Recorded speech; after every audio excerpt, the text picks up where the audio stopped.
Nasceu em Porto Alegre e vive atualmente em Castelo de Vide. Estudou em Castelo Branco e Paris e foi membro da Orquestra Ligeira do Exército. É professor de música, fundou o Quarteto de Sol, o Quarteto Sons do Tempo e a Camarata Lusitana. Possui um dos 3 únicos exemplares do guitolão. Vamos conhecer António Eustáquio.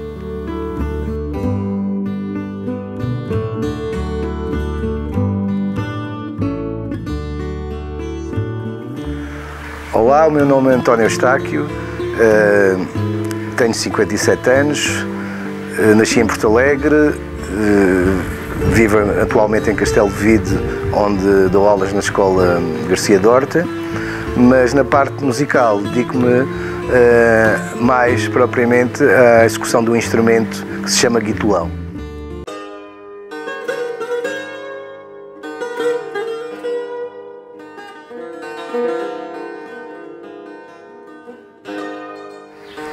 Comecei a estudar música por volta dos 6 anos de idade. É curioso que quando, há uma semana atrás, estive a pensar, e faz precisamente este ano 50 anos que pisei os palcos a tocar pela primeira vez.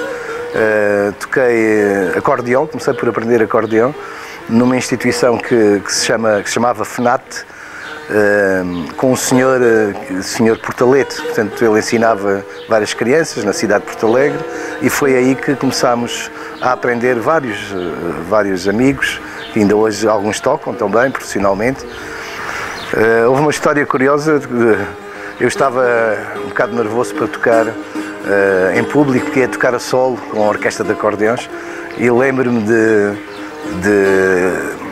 ter caído, escorreguei o palco tinha várias alturas e caí com o acordeão e talvez aí foi o teste para saber se tinha queda para a música, talvez, mas foi uma história interessante, que depois levantei-me, puseram-me um penso no joelho e continuei a tocar, continuei o concerto.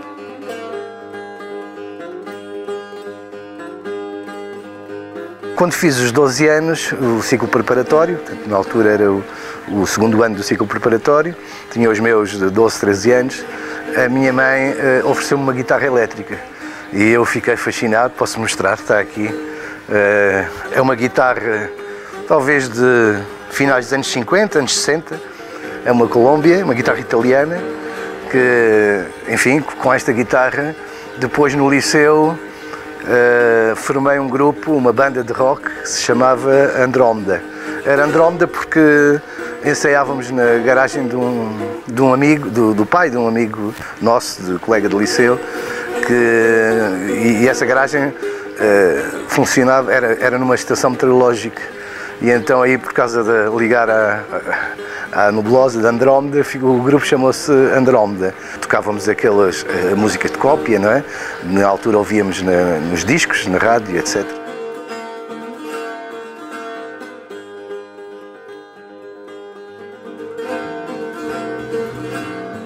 Por volta dos meus 18, 19 anos, fui para Paris estudar música antiga,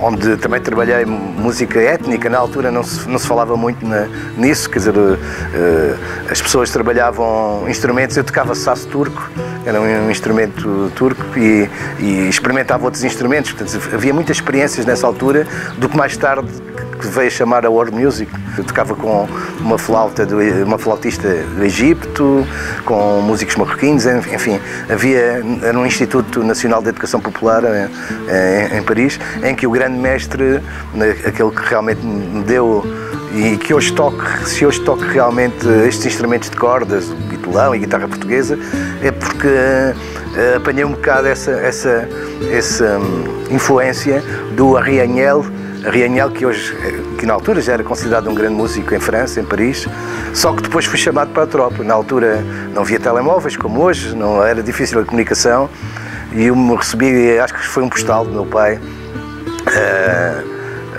a dizer que eu tinha que me apresentar nos comandos, no regimento de comandos, para vir para a tropa. É claro que ainda ponderei ficar, mas sujeitava-me quando chegasse cá algum dia ir a ser detido, não é? Ser preso, de maneira que optei por vir e quando fiz acabei por não fazer a instrução nos comandos, fiz na Polícia do Exército, mas acabei por fazer a tropa assim na Orquestra Ligeira do Exército. E aí adquiri outro tipo de conhecimentos a nível de big bands, de orquestras e trabalhar com a orquestra. Isso proporcionou-me mais tarde a fazer parte de uma orquestra que se chamava Orquestra da Felicidade, que era uma orquestra que trabalhava essencialmente para a RTP. Gravávamos programas em direto todas as quintas-feiras com diversos artistas e fizemos vários espetáculos para a RTP na altura, porque a RTP não tinha orquestra, havia a orquestra da emissora nacional, mas estava a acabar, e nós aproveitámos, sendo uma orquestra privada, a RTP contratava-nos e durante 4 anos dediquei-me exclusivamente a tocar guitarra elétrica, outra vez, curiosamente, dediquei-me a tocar numa big band, a fazer arranjos, inclusivamente para a orquestra. Isto porque tinha feito o conservatório em Castelo Branco uns tempos antes, durante a adolescência, e já tinha alguns conhecimentos de música, não é? Para poder depois fazer os arranjos para a orquestra.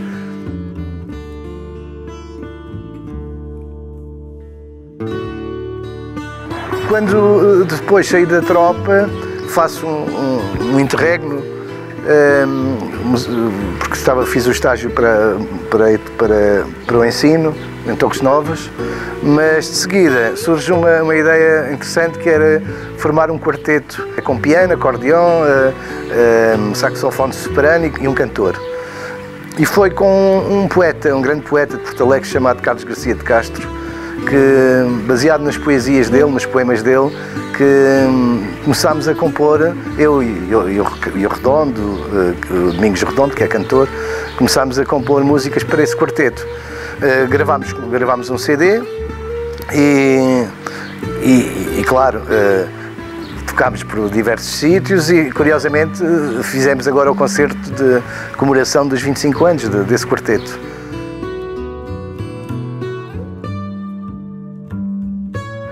Entretanto, conheci o Carlos Paredes e foi um momento muito importante, porque ele disse-me uma frase curiosa, que gostava que as nossas gerações pegassem na guitarra e fizessem qualquer coisa de diferente, que não copiassem a música dele, porque a música dele já estava feita e muito bem tocada, aliás. E eu pensei nisso, achei que poderia fazer o mesmo percurso que os espanhóis fizeram com a guitarra clássica, flamenca, não é? Pegar em repertório erudito, não é? Repertório clássico, erudito, e utilizar a guitarra na execução dessas obras. E então nasce o primeiro disco que gravei com uma formação que era Os Sons do Tempo, está aqui. Foi um disco com um amigo meu, por acaso faz hoje antes, o Tosé, que toca na Gulbenkian, Tosé Miranda, toca na Orquestra Gulbenkian. Formámos um quarteto com guitarra portuguesa, violino, viola d'arco e violoncelo. Com este quarteto, para este quarteto escrevi uma suíte das Folhas, e realmente foi a primeira vez, creio eu, que a guitarra portuguesa aparece num contexto orquestral, num contexto diferente daquilo que era habitual, do fado, não é? Mais ligado ao fado, como acompanhante do fado. Aí nasce então uma coisa que era um grupo chamado Camerata Lusitana. A Camerata Lusitana gravou 2 CDs, um deles de Vivaldi. Esta história do disco de Vivaldi é interessante porque acontece que eu ia no carro e ouvi a guitarra espanhola, não é? No fundo, a guitarra hispânica, a guitarra clássica, a tocar um concerto de Vivaldi. E achei por que não tocar em guitarra portuguesa esse concerto com a orquestra. E foi aí que pensei em pedir as partituras ao Instituto Vivaldi de Itália. Enviaram as partituras e eu adaptei para a guitarra portuguesa e cordas.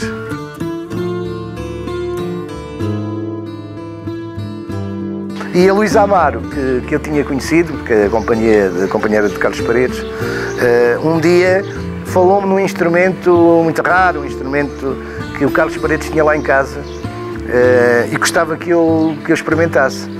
E aí nasce a história do chamado guitolão. Portanto, esse instrumento estava lá, eu lembro que cheguei lá à casa do Carlos Paredes, era em Benfica, e estava em cima do guarda-fato,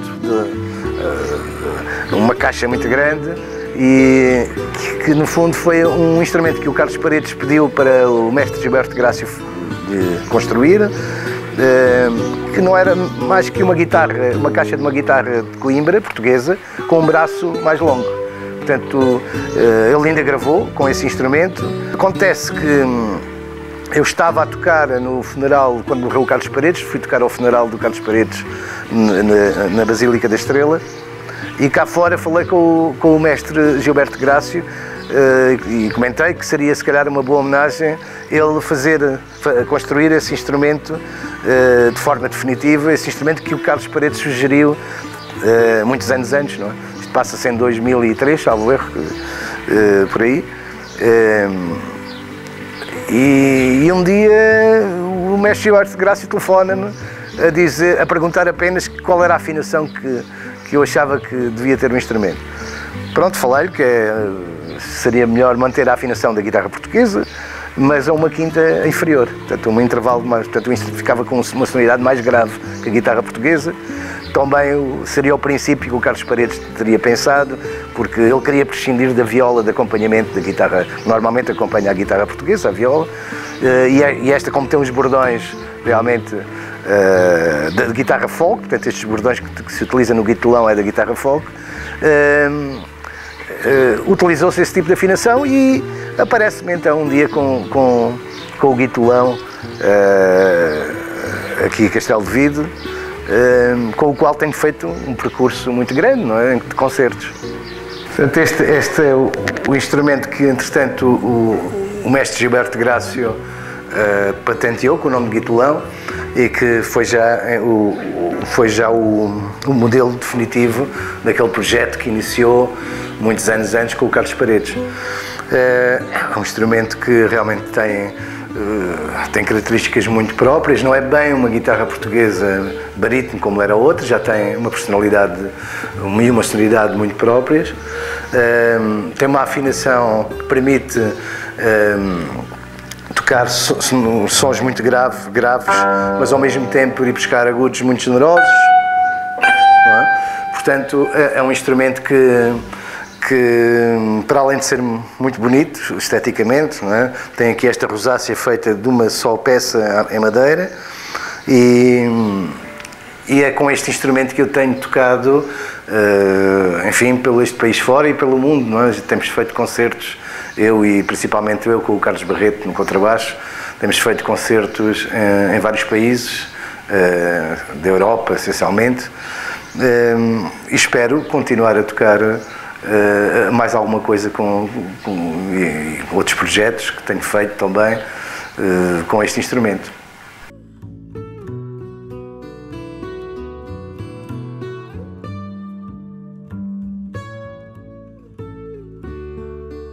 Com o guitolão gravei 2 CDs. O primeiro chama-se Guitolão, é este, foi gravado com o guitolão e um quarteto ibero-americano, que é composto por 2 violinos, viola d'arco e violoncelo. Foi esse quarteto que me acompanhou depois na apresentação em 2005 na cidade romana de Amaia, ali em Marvão. Portanto, foi a primeira vez que o guitolão toquei com o guitolão ao vivo, foi nesse espetáculo. Que é com no fundo, este trabalho que tenho feito a grande divulgação e promoção do guitolão. Estes 50 anos de palco, para mim, foram muito importantes. Foi que fiz aquilo, no fundo, que sempre gostei de fazer música. Não me preocupei com muitos aspectos, como tocar apenas um instrumento e dedicar-me a sério a um instrumento, ou dedicar-me a um estilo de música, exclusivamente àquele estilo de música. Para mim a música sempre foi um mundo de experiências, de sons e de também relacionamento com outras pessoas, com outros músicos. Para mim a música é mais um prazer do que propriamente o estar preocupado com uma carreira. Esse nunca foi o meu objetivo.